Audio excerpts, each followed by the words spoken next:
Although it's not part of Sun Salutation A or B, Warrior Two is a pose we do quite frequently in our classes. So let's take a few minutes to break down Virabhadrasana 2. Come to standing at the front of your mat. We generally enter Warrior Two either stepping forward from downward facing dog or stepping back from a halfway lift. Stepping back is generally going to be easier because stepping forward from down dog is actually much more challenging than it appears. So let's start in a halfway lift.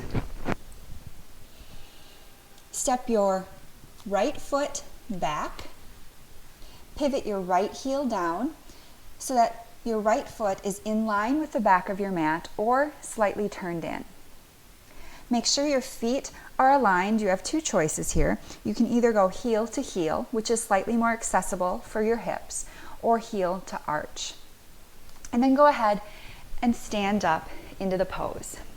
We'll look at it from the ground up. Let's start with the front leg. You want to bend down into your front knee. Your thigh doesn't have to be parallel to the mat, but you do want to bend enough that your knee is stacked over your ankle. We also want to be able to see the inside of our front foot because we want that knee to stay in line. There's a really big tendency for the knee to collapse in.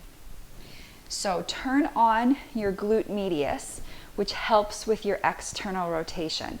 And make sure that your knee stays over the middle of your foot so that you can see the inside of your front foot.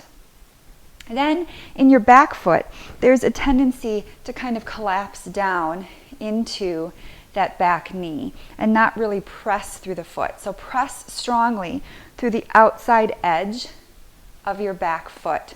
And also take a look and see if your thigh is significantly in front of the rest of your leg. Pull that hip back just a little bit so that your leg is more in line and you'll feel your quad turn on. Also turn on your glute medius on this side as well. You want equal glute engagement on both sides. Energetically pull your feet towards each other so that it feels like you're trying to lift up out of the pose even though you're not going to stand up. We want that energetic lift. Then take a look at your pelvis.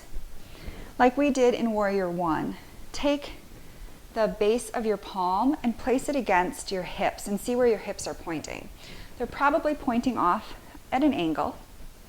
So see what you can do to turn them slightly to face the long edge of your mat. Now, unless you have a lot of external rotation, you will not be able to turn your hips all the way to the long edge of the mat.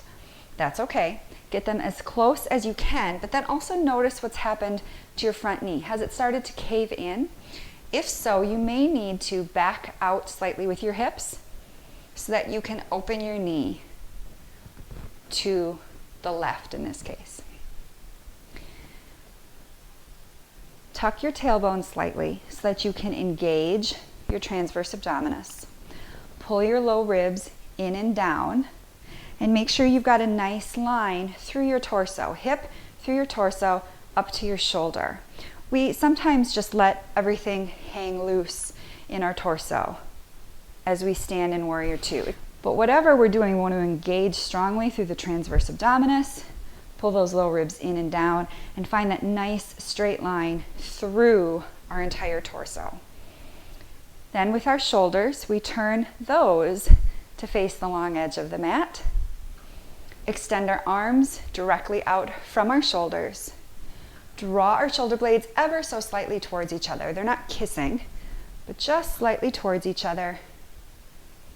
And finally, turn and look over your front fingers. Virabhadrasana 2.